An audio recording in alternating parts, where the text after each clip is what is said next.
Come with me and you'll see a world of complete frustration.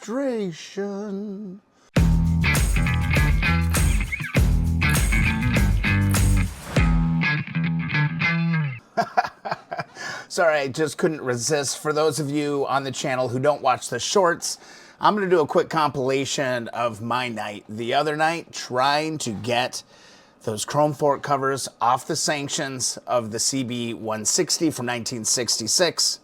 You got to come along for the ride. If you know, you know. Let me tell you, getting these front forks disassembled is no joke. I'm at day 2 of trying to break these things apart. I'm on day 2 of this thing soaking with PB Blaster. I've lost track of how much heat I have put on this piece, man. It has been just a battle all the way trying to get this chrome cover off of these fork tubes. I'm cranking the heat on this thing. I got the penetrating oil. I've got the right tool for the job here. And I just can't get it. Every time it's heated up, the strap just kind of spins. I'm at my wit's end here, man. I've cranked on this thing so hard that I even put a dent in this cover. That really bums me out, man. So this is a front fork off a CB160, and this chrome cover, still warm because I've been heating it up, screws in here. So it needs to screw out of the lower sanction. And I'm telling you, man, this thing is cooked on there. I've even been trying stuff I knew wouldn't work. I put a punch into one of these holes, trying to get a little bit of movement. It just ain't happening. These are like one of those moments where I bet a lot of restoration projects just hit a wall and never get completed. Why are you being so difficult? If you got a tip, let me know in the comments, man. I am at my wit's end here.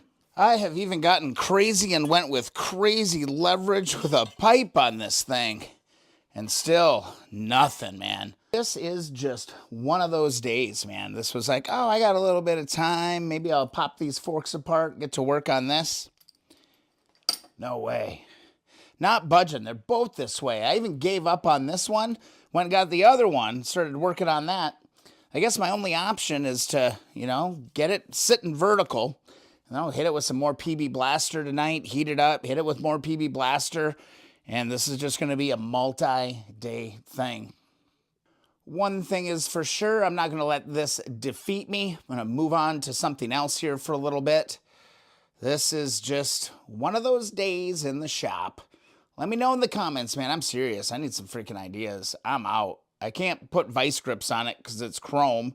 Don't want to scratch it all up. I already dinged it up, which hopefully I can get that out, but feeling a little bit defeated on this bad boy. Anyway, see you in the next video. And I've already been asked, are you sure they screw in? Yep, I've been to CMS&L. Definitely screwing those in is the solution, or screwing them out rather, just like the CB77 Super Hawk. So now, I didn't know this at the time, but Honda actually makes a special tool for this job. You can see here, Honda CB160 front fork cushion oil seal housing case U-spanner. Here we go. 30 bucks, 38 bucks US. There is a tool for it. I might have to break down and get this. I don't know. Does it only work for the 160? I don't know. I don't know if it's worth it, but there is a tool out there.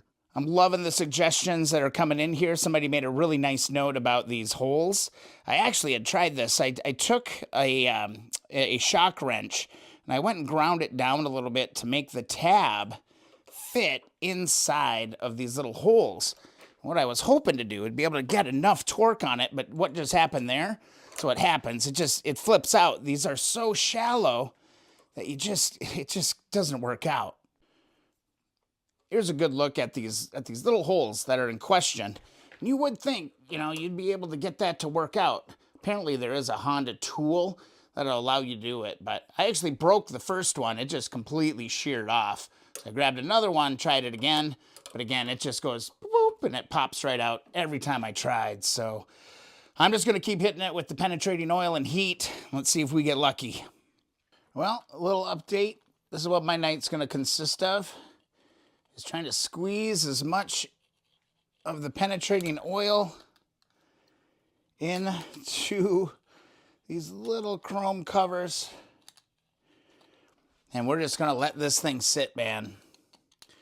We're just going to let it sit. I'm going to let this stuff soak in, and then I'm going to come and heat it. And then a half hour later, fill it back up again, let her sit, and then I'm going to heat it.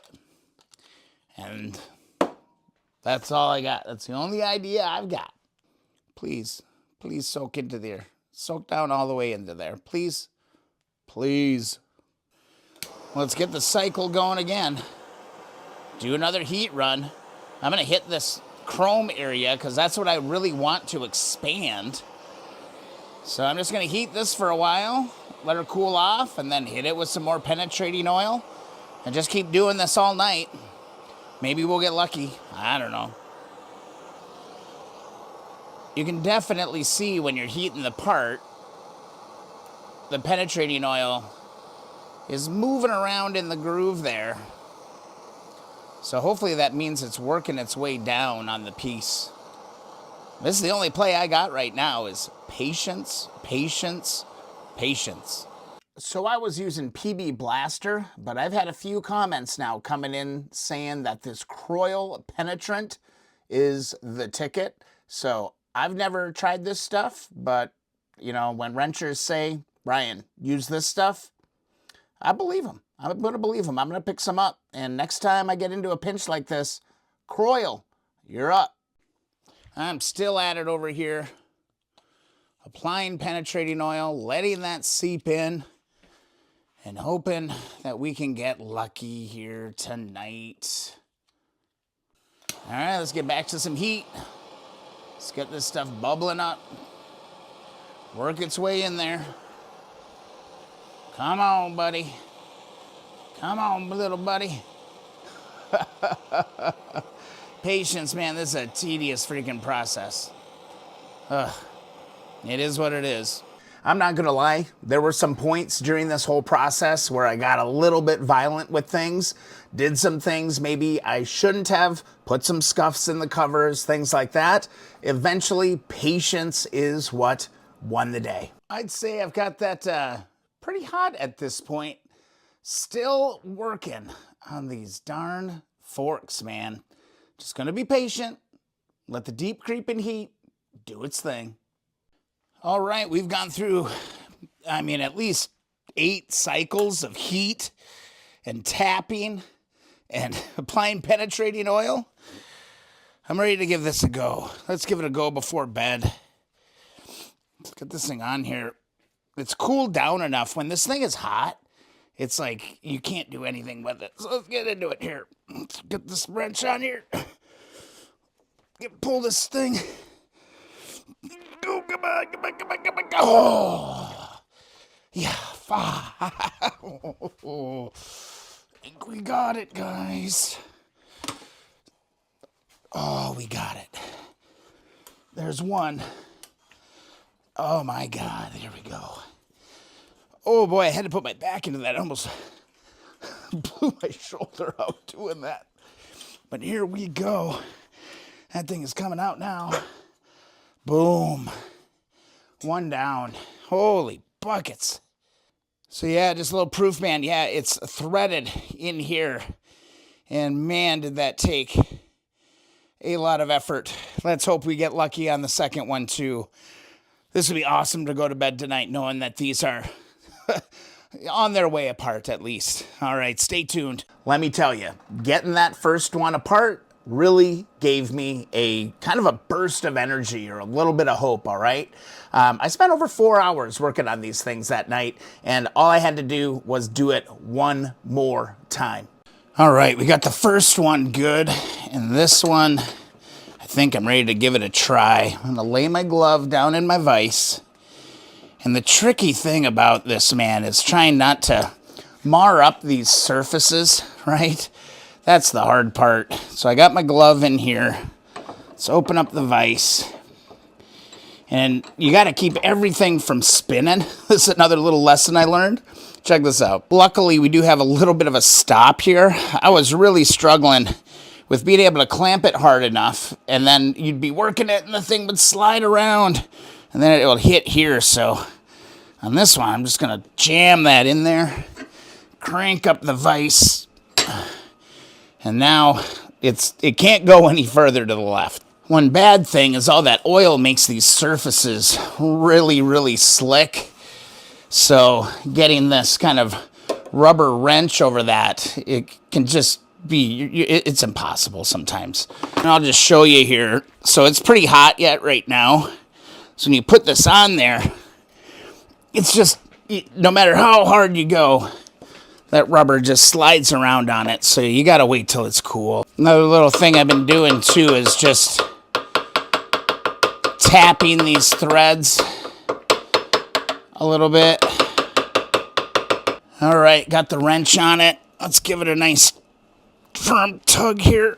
See if we get it to turn. Nope, still too damn slippery. Oh, God. All right, I went and thought about my life decisions for a little bit. It's cool to the touch now. I mean, it's still a little warm, but I'm going to give this a tug here. Lean into this. Come on. Oh, finally. Finally. All you need to do is like turn it like 2 millimeters. That's all you need to do. Turn it like 2 millimeters and you're in business. It might not even be 2 millimeters that you gotta move it. You just gotta nudge it. Once you nudge it, you're in business, man. Holy buckets. Oof. That is some effort tonight. All right, something that should take like 5 minutes took me about 4 hours. Almost 4 hours to get these things off of there, but I guess it is just kind of a thing. It's like, hey, man, patience, man. Patience. Trust the process, and you'll get through it. Now I'm in a great place to be able to rebuild these front forks. Thanks so much for hanging along with me, man. You guys were a great source of inspiration for me to persevere tonight. All right, we'll see you in the next video or live stream. Be sure to subscribe if you like this kind of madness. So there you go. I had to get everybody in on this journey. If you've had a similar experience with these things, let me know. I want to hear your war story with trying to get those covers off of those fork tubes. Absolutely maddening. If you enjoyed the video, be sure to subscribe, hit that like button. It really does help the channel. And don't forget to go get that free sticker from Keep On Wrenching. Be sure to subscribe because we're going to do a full tear down on those front forks. We're going to replace the seals, get them all stripped down, and get them ready for some paint. We'll see you in the next video or live stream.